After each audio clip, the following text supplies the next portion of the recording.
Kelly. How are you? Good. How are you? I'm doing great. Thank you. Awesome. Thanks for taking some time here and joining us in Hollywood North. Hollywood North. Vancouver, yeah. Have you Okay. Have you ever done work up here in Canada? No, I was close to getting a TV series that was going to shoot in Vancouver, but I have not spent any time there. No. Oh, what were you close to getting? They've done a ton of stuff here too, hey? Oh, they're doing tons of stuff there. Yeah, tons of stuff there. Yeah. It was a guest star, recurrent guest star role on I couldn't even tell you. It was like 2 years ago. I can't even remember. like Riverdale or like Arrow, and there's been so many. Actually, it was Riverdale actually. Oh, cool. Yeah, they shoot that close by my place. You know, in fact, they have, like, I mean, you know this, but maybe a lot of people that don't know about movies, and you know, they have so much money to throw around that it's insane. Like, I had my next door neighbor had, I can't remember, it was the same thing. It was one of those Vancouver shows they were filming here, but they needed to use my yard to put a ladder in just so that they could take a shot from the ladder into my next door neighbor's kitchen. Yeah. And they gave me $1,000 just to be able to put the ladder in my yard for a day. Like, what? You're like, you need me to do that again? I can do it again. Like, totally. Like, did you need another day on that? But yeah. Yeah. So of course that's where people are going to know you from, is acting. Now they're going to know you from music. We'll get into both. Okay. But I'm curious. So, you know, with your reading through the press release that Shauna gave me, you know, there's Billions, Lucifer, an American Crime Story, and you know, you're busy creating all this awesome content that people are binge watching and they're loving you in it. But I'm wondering the other side of the coin, like, when you find time, what are you binge watching? Oh, great question. I just started You, the 3rd season of You. It's awesome. It's so good. Yeah. I'm like fascinated, I think, because like, you know, I'm all about like spirituality and positive vibes and manifesting and all these things. So there's like this little part of me that like is like, you know, I think they say with light comes darkness, and like I just love it when they go like psycho and kill somebody. It's really fun. It just like, oh God, it just gets me going. Yeah, I could watch. I think I burned through like 5 episodes of that last night. And it's amazing how fast it goes by too, right? You're just like, maybe one more, and then like 3 hours later. I know. And then it's crazy because you have to wait like another year for another season to come out. It's like, come on, people. Yeah. 9 Perfect Strangers. Did you see that? No. Oh, it's so good.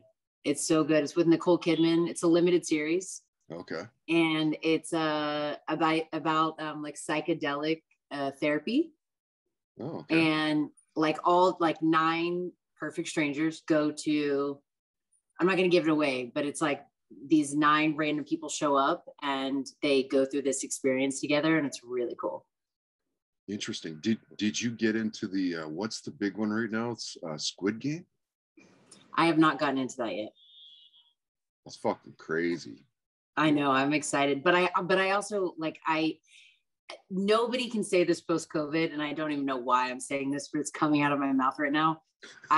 I haven't had the time to like sit down and like, right? Binge, even though last night I did watch You. So that's a poor excuse, but yes, I will watch it. And how is I mean, it's a cliche question, I guess, at this point in an interview, but like, how has the last 1.5, 2 years of your life been? It's been nuts up here. Nuts.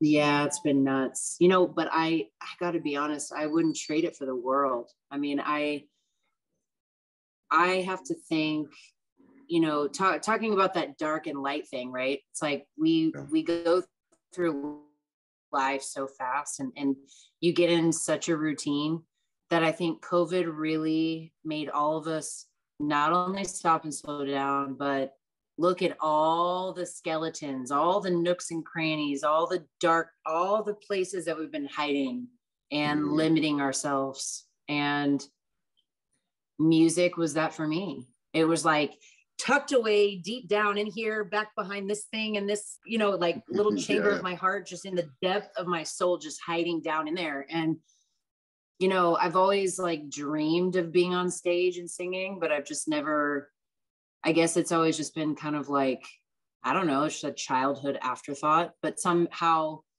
film and TV was always like tangible.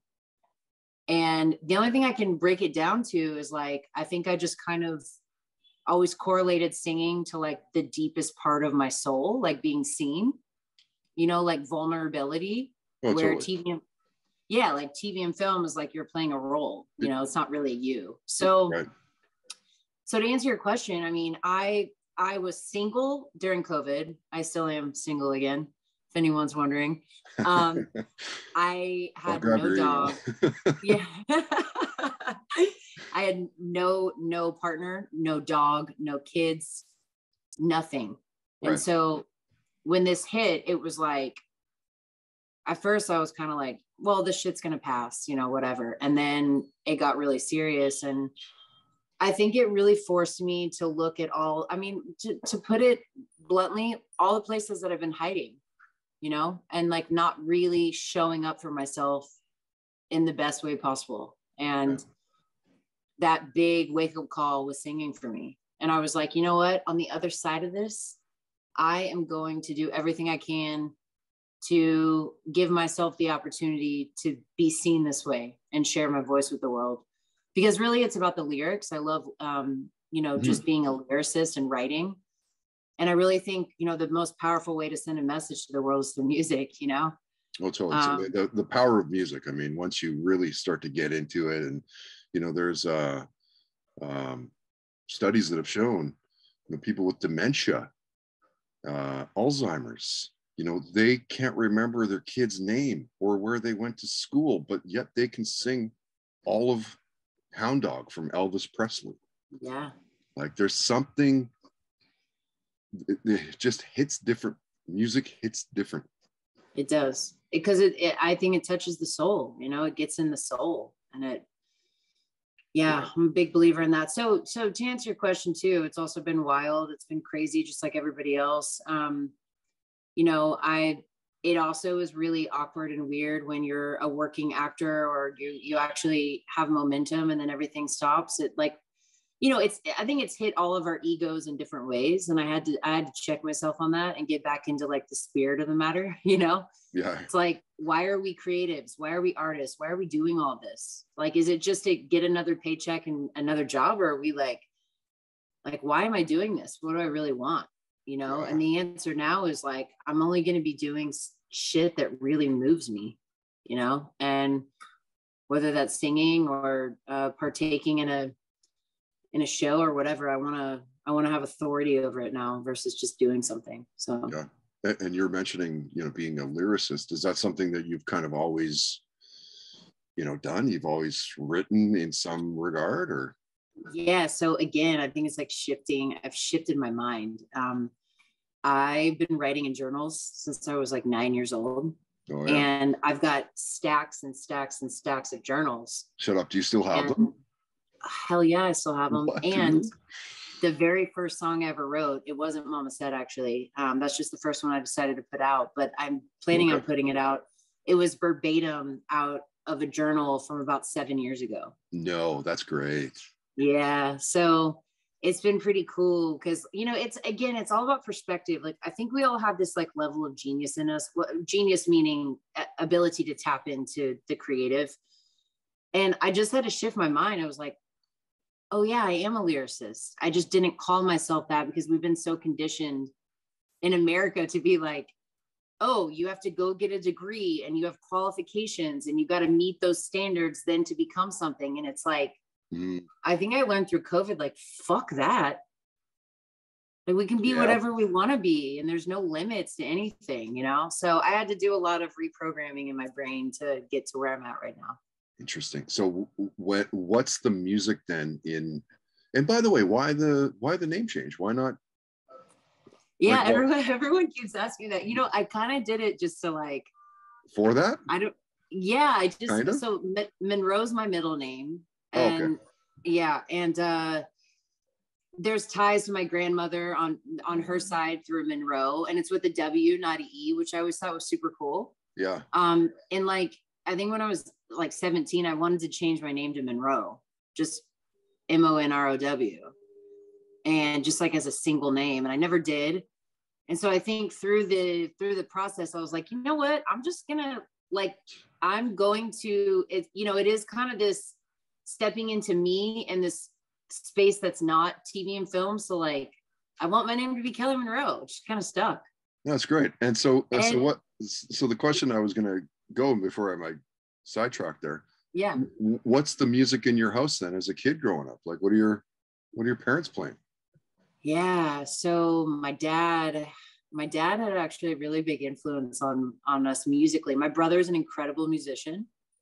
And so it was always kind of his thing. So I was always listening to him, you know, he would play Stairway to Heaven on the guitar. And, you know, what I realized, again, talk about shifting your brain. I used to go, oh, wah, wah, wah. It was always my brother's thing. And he's an incredible singer and I can't do that. But you know what what I really realized is I was ear training all those years. And I just was learning how to do it, even though I wasn't necessarily doing it. So, you know, that's been really cool. But like my dad, I remember like we'd get in as a Zuzu Trooper and like, he would just like bump like Tears for Fears and Jimi Hendrix and, you know, all the Austin boys, like, you know, back in the day, and like Stevie Ray Vaughan and Earl Hack. I mean, all the country greats, all the way to U2 to Leonard Skinner to, you know, all of them. And so my dad definitely gave me that like kind of rocky, edgy ear and kind of the grit. And, you know, and then of course my mom would listen to like Gloria Estefan and like Amy Grant and, you know, all the country artists. So I kind of had two of these ears that were like, oh, that's interesting. And, oh, that's really commercial. And that's very rock. And, you know, so definitely musically inclined family though. This is yeah. And it came very, I mean, I don't know. I don't really know what I'm doing yet, but I know what I'm doing now. It's kind of weird. You know what you're doing. That Mama Said is a great song. It's a great video. And isn't it cool to think that maybe now you will be that person that's talking about Leonard Skinner and Tears for Fears and U2 and everything else. And it was Kelly Monroe. That's the person that I grew up listening to. Isn't that a cool thought? It's very cool. I love that you said that. Actually just got chills. It's true. Yeah, it's true. And I think it's just, you know, again, not to get too deep and stuff, but it's just like giving myself the permission to even step into that new name and step into this new space and actually follow through on it and execute is like the greatest win. Like, I don't even really, whatever happens from here, it's like all a win, just because I think the hardest part in this life is just like showing up and showing yourself and doing something, you know. And you know, the first thing, it doesn't matter what it is. I mean, you're an accomplished actor getting into music.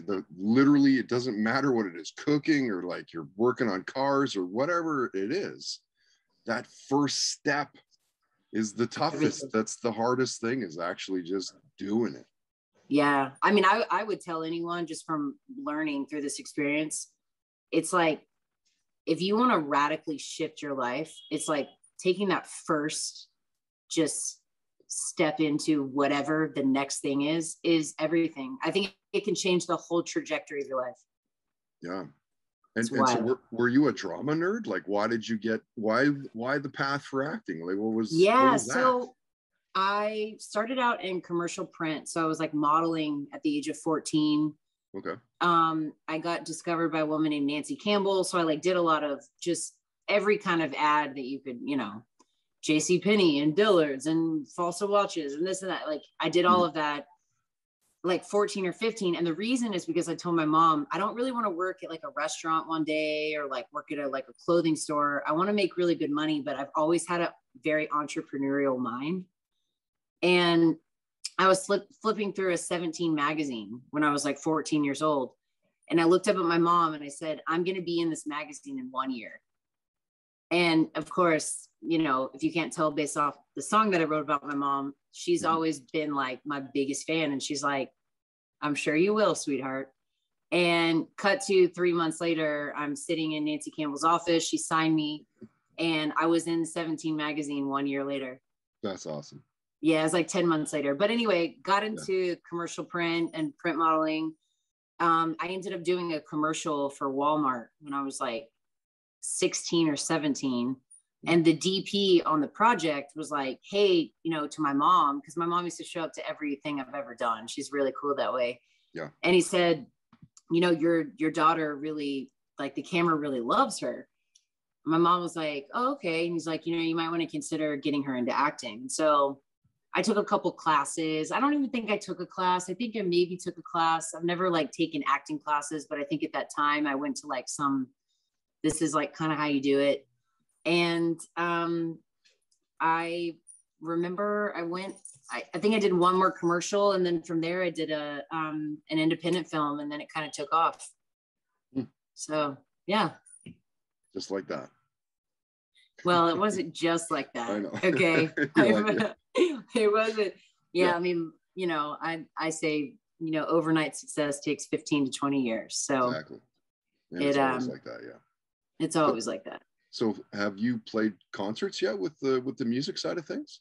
I have not. I mean, I started this journey about 7 or 8 months. No, I'm sorry, 8 or 9 months ago. It's almost been going on a year in January. And no, I've just been co-writing and recording. So like, I'm freaking pumped. I would love to get out there and because I think that's going to be my space.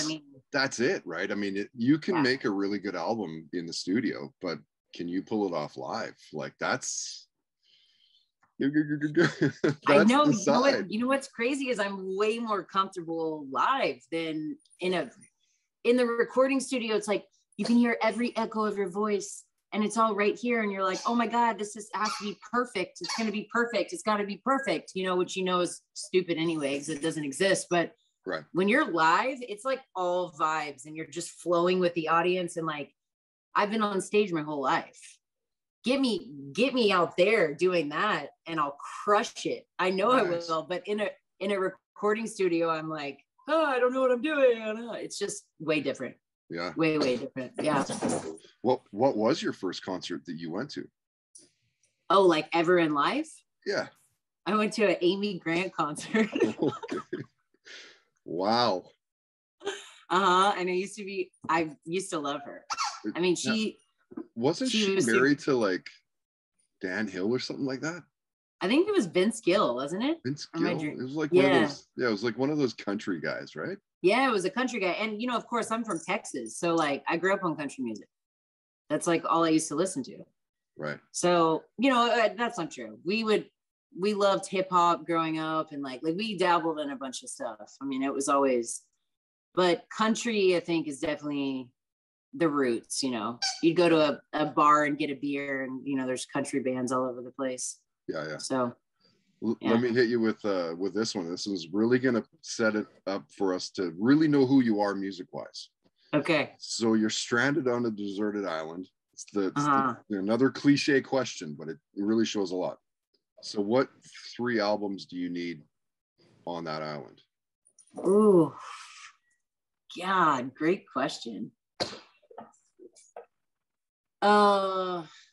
Definitely Notorious B.I.G.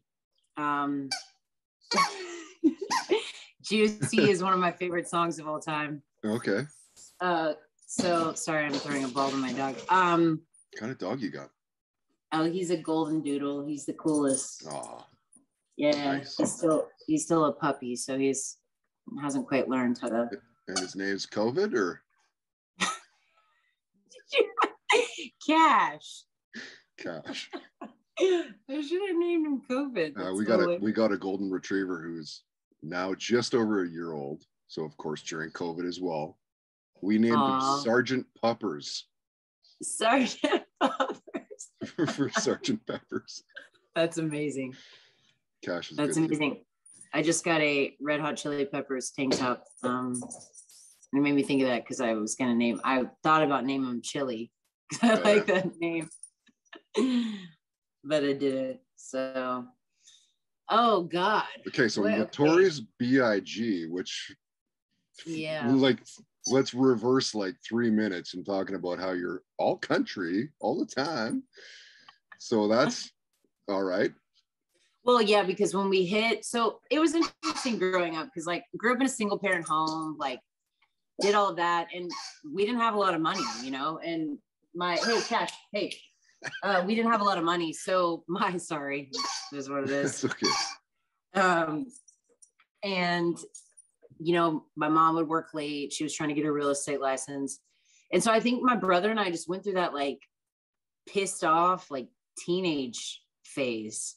Yeah. And we would I remember we'd listen to like Biggie, we'd listen to Tupac, you know, we'd listen to Tribe Called Quest, we'd listen like just a bunch of different groups that kind of, you know, shaped, I will say, and I'm really excited to share more music. I'm dropping like 9 more songs and an album and the whole thing, but you'll notice like my songs are getting grittier and grittier.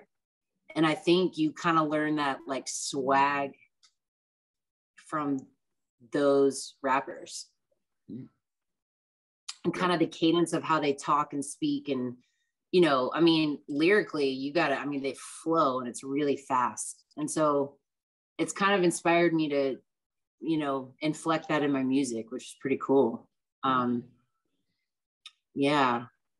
Definitely love Fleetwood Mac.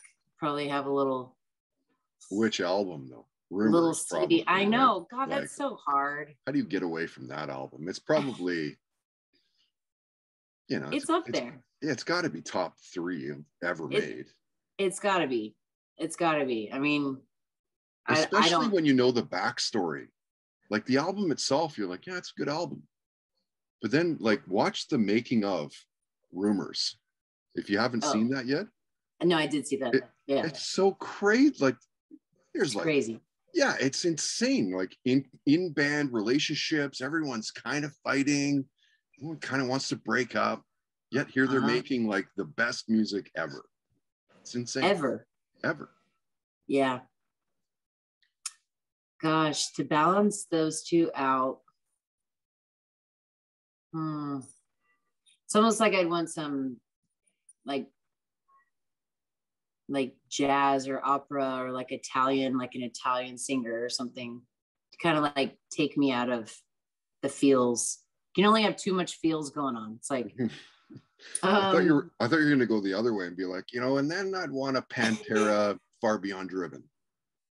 You know, I thought about that, but see, if I was stranded on an island, music moves me so intensely that if I had some like heavy metal shit on or something, I'd probably like lose my shit. I'd probably want to try to stay as centered and calm as possible, you know? So yeah, I don't know. That's a hard question. I'd have to think about that third one because I'd want to get it right for myself, but something very not jazz, but like almost like an Italian opera singer or something. I don't know. Let me think on that one. I'll get back to you. Where was the last place you went on vacation? The last place, I mean, I've been traveling a lot in the past 6 months. I did go to Italy over the summer. I snuck out. This is one cool thing about being single. I feel like you can just kind of like sneak in places. Yeah. You'd be like, do you want to go? I do. Great, let's go. Yeah, like we've got a third wheel pass for you. Do you want to go? It's like, yeah, sure. Yeah. Great. But no, I went to Italy by myself actually, and that was really profound and beautiful, especially musically. I mean, God, I've traveled all over the world, and it's amazing how it's inspiring my music. Just writing about just the way you feel in certain places. Like you can't, you know, you can't describe certain emotions, except I can when I'm traveling for some reason, you know. It's really, it's really cool. And so you go there on your own. Mm-hmm. What's that like? I've never done that before. Like, have you ever done that before? What was that like? Yeah, so I started traveling. I was in a 10-year relationship like pretty early on. And when that ended, I just promised myself, I was like, okay, like who am I really? And what is really like, what do I really want, you know? And I promised myself two things. I would go to dinner by myself and like date myself, and I would travel alone, because you really learn about yourself in those two situations, because it's like the most traumatic, terrifying thing to eat alone. I don't know if you've ever done it before, but like I'm talking about not at the bar, like a proper sit down dinner. Yeah. Where like 4 times they come over and they're like, is your guest, are you expecting anyone? And you're like, no. No. You know, and you order wine and a nice meal, and people are looking at you like, oh my God, that poor girl, you know? Yeah. It really hits all the. I mean, I've eaten on my own like that, but I've never traveled on my own. I don't know. Yeah, traveling is it's profound. I would highly suggest it before you don't do it. Yeah. I was going to ask you who the most famous person is that you've met. Oh, that I've met. I would imagine with the gigs, you've probably met. Yeah. Well, I mean, American Crime Story alone, I mean, that cast was incredible. Yeah. I mean, you had John Travolta, and you had Cuba Gooding, you had David Schwimmer, you had, I mean, all-star cast. But like personally, I will tell you this story. Okay, you're done with the ball. He's done with the ball. We're gonna breathe on that one. To me, everyone's just everyone, right? Like I don't think of anyone as like, whoa, but yeah. I will tell you the star power that I felt with 2 different people. I met J-Lo at a dinner event, and there's just her charisma and the way that she carries herself in a room, hands down, just star power. And I remember thinking, like, I was taking notes because I was like, she emits just like badass and just like strong and fierce, but like striking at the same time. And she's stunning. Actually, like still stunned. Like stunning. How old is she? She's stunning. Stunning. Yeah, stunning. And even her demeanor and the way she moves. And I've always thought her and Shakira are just like my 2, if I was ever going to be a lesbian, I would definitely be a lesbian lover with Shakira. I love her so much.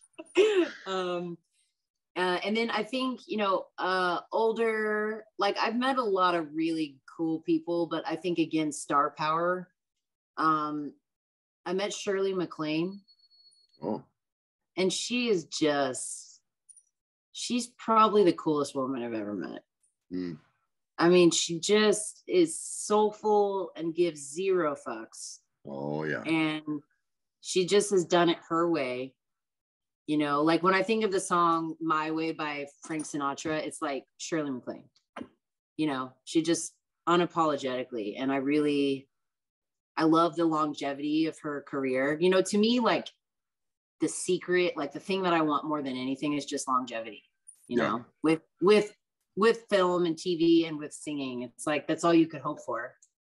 Who's yours? I'm so curious. The most famous person that I've met? Yeah. Or just that you were like, oh my God, they're all the things. Like they're, oof. I mean, other than me, of course. Yeah. Well, yeah. I mean, you're up there for sure. Wow. I mean, I never even thought of it through my eyes. Like a ton of, I was the afternoon host at the rock station here in Vancouver for 15 years before starting this podcast. So tons of bands like Metallica, Chili Peppers, Foo Fighters, I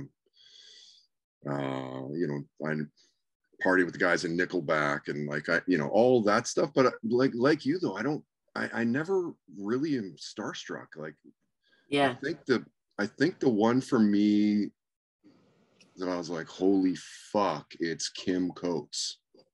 Yeah. Like, and he was so cool. That's so awesome. Cool, down to earth. I mean, his stuff is just he's so good. at his craft. He's such a good actor that's probably, I mean, I could probably think back and there'd be more, but like no musicians. I'm never like, whoa, because I can also play. So I don't put that at a point where I'm like, it's fucking cool. Like I couldn't do that. I can act. I don't think I can. I don't know. I mean, I've never tried.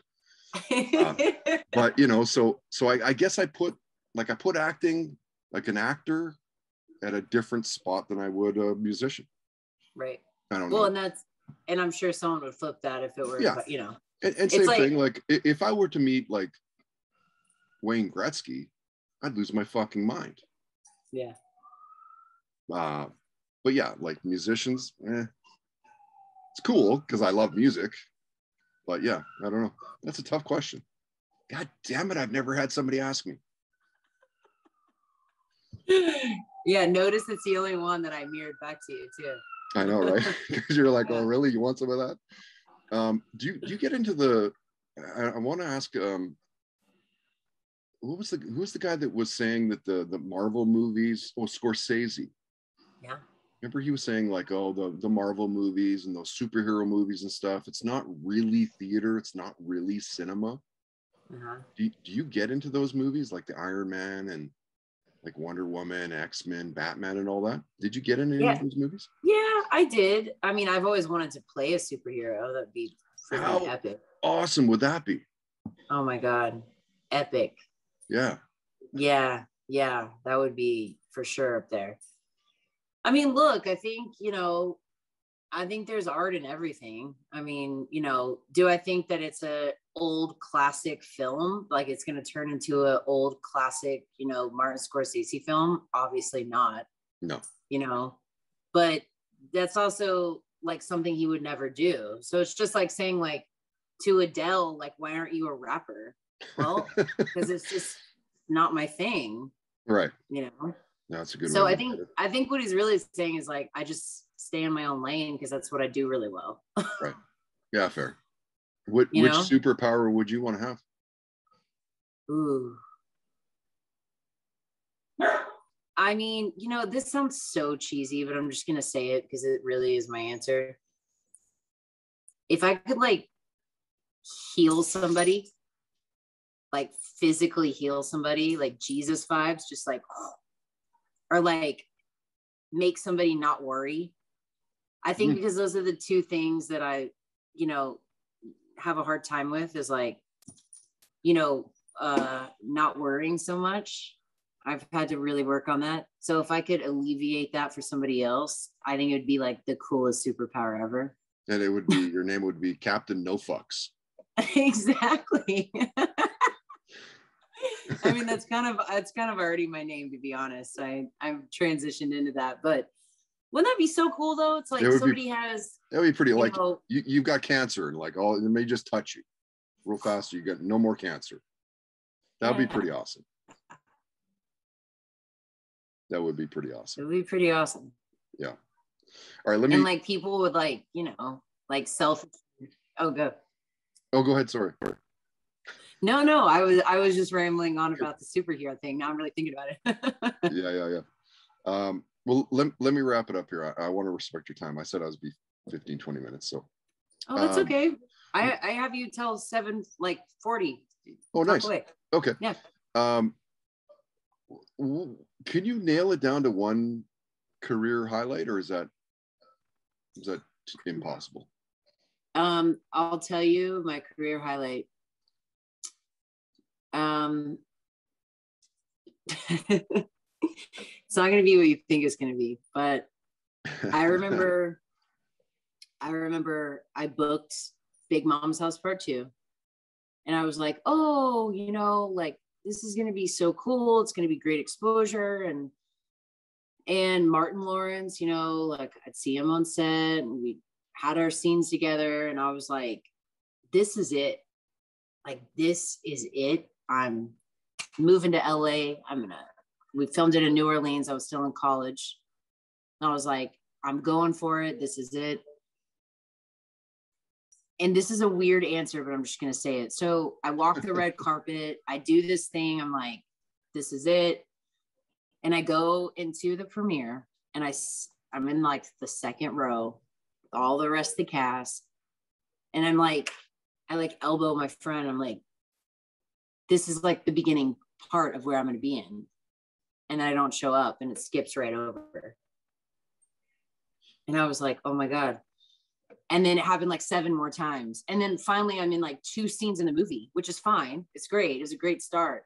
But I remember walking out of that theater being so mortified because here I am strutting down the red carpet like, oh, I'm the next, whatever. And then like I'm in 5% of what I thought I was going to be in. Wow. Right. And they don't tell you that. They don't tell that your scenes are being on the cutting floor. They don't tell you that shit. They sure didn't. Nope. Wow. Nope. I mean, now if you're the leading lady in a film and of course they're probably going to call you and say, hey, it's going in a different direction. But at the time, right, I was so up and like, I was just beginning. So they're probably like, but I remember leaving going, okay, it was like just the right amount of humble pie. Oh yeah. And I was like, from here on out, I'm going to be so grateful for anything and everything I get in this business. And I'm going to work my ass off even harder. Nothing is going to be handed to me. And I'm literally going to work my ass off to the point where I get to sit down in the front row one day and go, okay, this is like my 78th time in this chair. No matter what happens, like I'm going to keep showing up and keep doing great. And eventually I'm going to be in more and more things and more scenes. And then one day I'm going to probably produce my own film and it's going to be on the screen. And I'm going to be really excited about it. So that's probably been the highlight of my career, is the fact that I was so humbled so early on. And I was just like, but it was like the greatest lesson that I could have gotten. That is a great answer. Thanks. Like a great answer. Like nothing like a little bit of humble pie to keep you on track. Totally. And I also think I wouldn't have gotten everything else because I don't think I would have worked so hard, Yeah, no, and totally. It's the same with the music stuff. It's like, this is not going to be handed to me. I'm starting in my 30s. I don't have any background. I don't know. There's no trained, whatever, but I'm going to work my ass off, so figure it out. Yeah. I love it. All right, Kelly, last question. It's an oddball. Yes. I doubt you've ever been asked it, but maybe you have. Okay.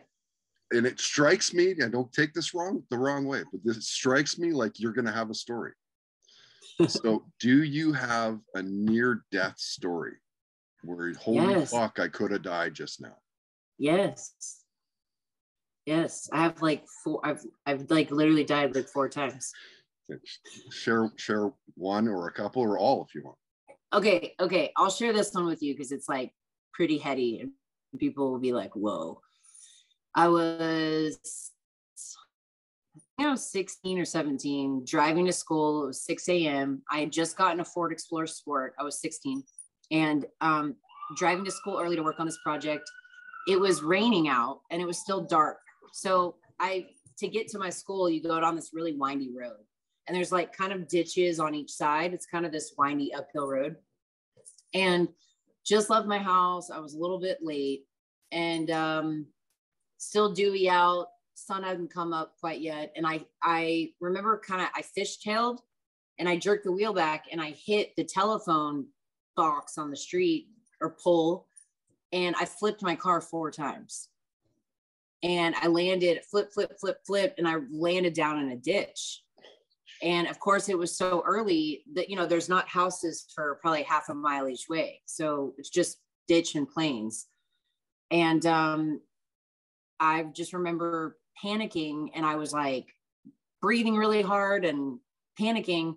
And I remember just saying like, oh my God, please send someone to come be with me. I'm so scared. And like all of a sudden, like it got super quiet. I could hear birds chirping. I could feel like my breathing in and out was like really slow and calm. And I just wasn't worried. Finally, like probably 45 minutes later, this like 2 cars had passed and I laid on the horn, but they didn't hear me. And I was literally hanging upside down by my seatbelt, and this car pulls over, and she's like, oh my God. And I say, I'm okay. Just call 911. I said, also call my mom. My mom arrives to the scene before the police get there. And paramedics come, they use the jaws of life to get me out. I land on the firefighter's back. They pull me out, and they say, you know, I go up and hug my mom, and she's like, oh my God, I'm so scared. And, you know, the car's smashed this, you know, barely, it's completely totaled. And the firefighter looks at me and he goes, you know, you got to go over to the paramedic. They're going to check you out, and then you have to file a police report. And I told my mom, oh my God, I was so scared. I like prayed, I think. I don't know. I just asked for someone to be with me, and then it got really quiet. And she's like kind of looking at me like, okay. So we go over to the police officer, and he's like, ma'am, when we arrived at the scene of the accident, who was the man in the car with you? And I go, there was no one in the car with me. I was on my way to school. And he's like, ma'am, I know you're a little flustered. And I like look at my mom, and he's like, when we arrived at the scene, there was a man getting out of the car, and he walked up the hill, and we need to know who that was for the police report. And hair standing up. And to this day, and I'm happy to send a copy. It's crazy. To this day, on that police report, it's me in the car and one unidentified man on the police report. And I have like 3 other stories where I probably could have died and didn't. That's fucking crazy. And my next song coming out is, one of the lyrics is literally, I thought I died. Not literally, but I thought I died, but I didn't. I'm alive. And it's literally about that. Wow. What's the rest of the year looking like for you? Have you got it mapped out? You must. I got it mapped out. I'm gonna drop a song like every 30 days. Just nice. Kind of like slowly intro myself that way. I'm gonna probably drop an EP in January that's more country.